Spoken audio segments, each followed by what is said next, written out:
बुध रेखा और सूर्य रेखा के विलक्षण प्रभाव।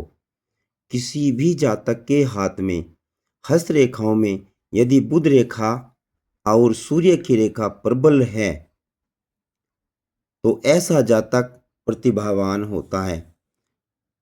इस रेखा को शनि रेखा यानी भाग्य की रेखा कहते हैं। यदि भाग्य की रेखा से निकल करके कोई सूर्य रेखा सूर्य पर्वत पर पहुंच रही है, सूर्य पर्वत पर जाने के बाद में एक नक्षत्र के रूप में जाकर समाप्त हो रही है, एक स्टार के रूप में जाकर के समाप्त हो रही है, इसी के साथ इसी ही सूर्य रेखा से निकल करके कोई बुध रेखा बुध पर्वत पर पहुंच रही है। यदि ऐसा विलक्षण योग किसी भी जातक के हाथ में बन जाता है, ऐसा जातक चतुर भी होगा, चालाक भी होगा, समझदार भी होगा, व्यवसाय की योग्यता रखता है, वैज्ञानिक सोच के साथ अपना जीवन यापन करता है, विचारों को अभिव्यक्त करने की क्षमता उसके अंदर आवश्यकता से अधिक होती है, मस्तिष्क लोक प्रभावी हो जाता है, सफल लेखक और सफल वक्ता बन जाता है। जब बुध रेखा बुध पर्वत पर पहुंच जाती हैं तो ऐसा जातक धारा प्रवाह बोलने की अक्षमता रखता है।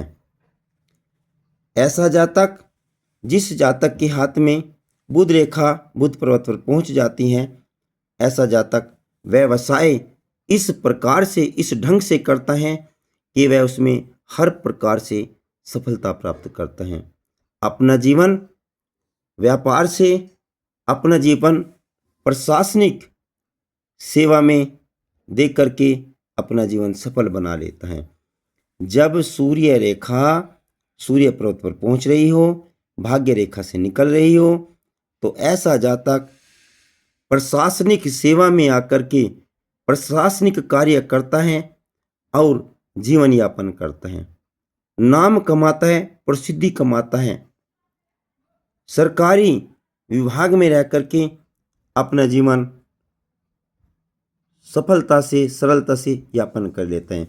यदि साथ में बुध रेखा भी है तो ऐसा जातक बोलने का कार्य करता है, धारा प्रवाह बोलने की अक्षमता रखता है, इसी के साथ साथ में सरकारी कर्मचारी के साथ साथ व्यापार भी करता है, दोनों में सफलता प्राप्त करते हैं। यदि साथ में भाग्य रेखा हो तो ऐसे जातक को भाग्य का साथ खूब मिलता है। इस भाग्य के साथ के कारण वह जगत प्रसिद्ध हो जाता है, व्यापार में नाम कमाता है, प्रशासनिक सेवा में रह करके अपना खूब धन कमाता है, प्रतिष्ठा कमा लेता है। यदि किसी भी जातक के हाथ में ये तीनों रेखाएं हैं तो ऐसा जातक अपने परिवार को, अपने व्यापार को, अपने कार्य को एक वैज्ञानिक सोच के साथ में, अपने विचारों की अभिव्यक्ति करने की विलक्षण अक्षमता के साथ में, इन सभी गुणों के साथ में वह इतना समझदार और व्यावसायिक हो जाता है कि अपना जीवन सरलता से यापन कर लेता है। ऐसा जातक